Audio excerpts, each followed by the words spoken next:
Mtume sallallahu alaihi wa sallam alisema hivi: ala adullukum ala khairi akhlaqi ahli dunya wal akhirah, je, nisikufahamisheni tabia nzuri sana zilizorekodiwa za watu wenye tabia njema, wakarekodiwa duniani na akhera wakarekodiwa. Watu hawa ni watu gani? Wenye sifa hizi: antasila man qata'ak, ni kumuunga yule aliyekukata hataki tena mahusiano na wewe. Kama ni udugu pia anauvunja, wewe ukafanya juhudi ukarudi kumuunga mpaka ukaungana naye. Watu'tiya man haramak, na kumpa yule aliyekunyima. Mtu anafanya juhudi, mimi huyu basi bana sitaki tena, akawa yana kunyima, hataki, wewe ukafanya juhudi ukampa ukarudisha mahusiano na yeye.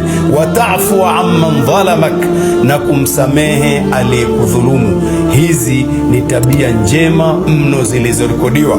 Wamesifiwa watu wa namna hii duniani na akhera.